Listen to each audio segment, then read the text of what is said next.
महागणपतिं मनसा स्मरामि महागणपतिं మనసా స్మరామి.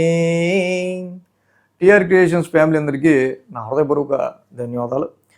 సో అలాగే మెయిన్గా ఈ ఆగస్టు మాసం చివరి వారం 23వ తారీఖు నుంచి 29వ తారీఖు వరకు కూడా 4వ వారానికి సంబంధించి ద్వాదశ రాశుల వారికి వార ఫలాలు ఏ విధంగా ఉండబోతున్నాయి ఏంటి అనేది ఇప్పుడు చూద్దాం. ఇక్కడ మేజర్ ట్రాన్సిటల్ చేంజ్ విషయానికి వస్తే మెయిన్గా మనకి బుధుడి యొక్క స్థాన మార్పు కనిపించింది. ఆయన కర్కాటకం నుంచి సింహరాశిలోకి బుధ భగవానుడు ఈ వారం నుంచి ఆయన గోచారాన్ని మొదలు పెడుతున్నారు సింహంలో. సో అలాగే గ్రహాల యొక్క గోచారం మనం చూస్తే కుజుడు మిథున రాశిలో, కర్కాటకంలో ఉచ్ఛలో గురుమౌఢ్యం అయిపోయి గురుడు మాత్రమే కర్కాటక రాశిలో ఉన్నారు. రవి బుధ కేతువుల యొక్క సంచారం సింహరాశిలో ఉంది. శుక్రుడు నీచ రాశిలో సంచారాన్ని కంటిన్యూ చేస్తున్నారు. రాహు కుంభరాశిలోను, శని మీనరాశిలో వక్రస్థితిలో సంచారంలో ఉన్నారు.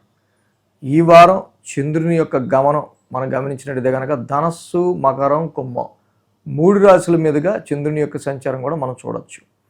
సో ఈ విధమైన గ్రహగతుల ఆధారంగా మేజర్ ట్రాన్సిటల్ చేంజెస్ అండ్ చంద్రగమనం ఆధారంగా ద్వాదశ రాశుల వారికి సంబంధించి ఈ వారం ఏ విధంగా ఉండబోతుంది అనేది చూద్దాం.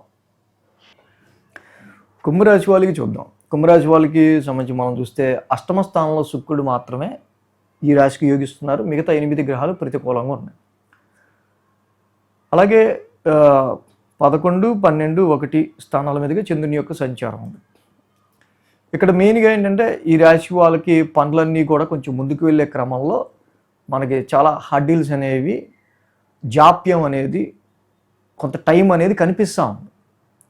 ఎందుకంటే ఈ కుంభరాశి వాళ్ళకి మెయిన్గా మనం చూస్తే కనుక ఏలినాటి శని ఎండింగ్లో ఉన్నారు, ద్వితీయంలో శని, పంచమంలో కుజుడు ఉన్నాడు, షష్టమంలో గురుడు ఉన్నాడు, సప్తమంలో రవి ఉన్నాడు. ఎక్కడ అడుగులు ముందు పడుతున్నాయి? ఒక పక్క శని ఏమో ఫైనాన్షియల్గా ఫ్యామిలీ పరంగా కొంత ఈ టైంలో కొంత ఎక్స్ట్రా గ్రావిటీని క్రియేట్ చేస్తున్నారు. పంచమంలో ఉన్న కుజుడు సంతాన పరంగా, ఇన్వెస్ట్మెంట్స్ పరంగా, షష్టమంలో గురుడు ల్యాక్ ఆఫ్ కోఆపరేషన్. సో ఈ టైంలో మనకు కొంచెం జనాల సపోర్ట్ తగ్గిపోవటం.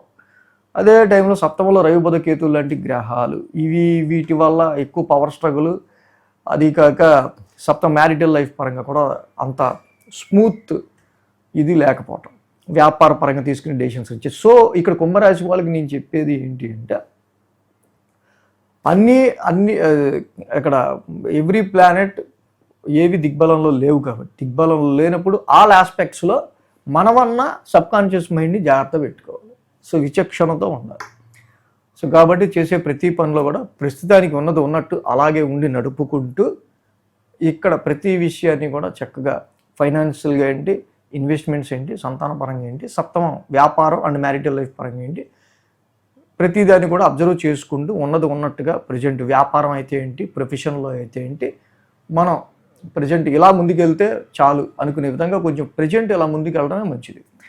సో ఇక్కడ 8 గ్రహాలు ప్రతికూలంగా ఉన్నాయి కాబట్టి ఈ రాశి వాళ్ళకి మెయిన్గా ఏంటంటే నవగ్రహాలకి చక్కగా ఆదిత్య సోమయ మంగళాయ బుధాయ గురు శుక్ర శ్రీభ్యస్య రాహవే కేతువే నమః ఈ మంత్రం చదువుకుంటూ తప్పకుండా అందరూ కూడా చక్కగా 27 ప్రదక్షిణాలు డైలీ చేసుకుని శివాలయాన్ని దర్శనం చేసుకుంటే సరిపోద్ది. అంతే, అంతకు మించి ఇబ్బంది ఏం లేదు.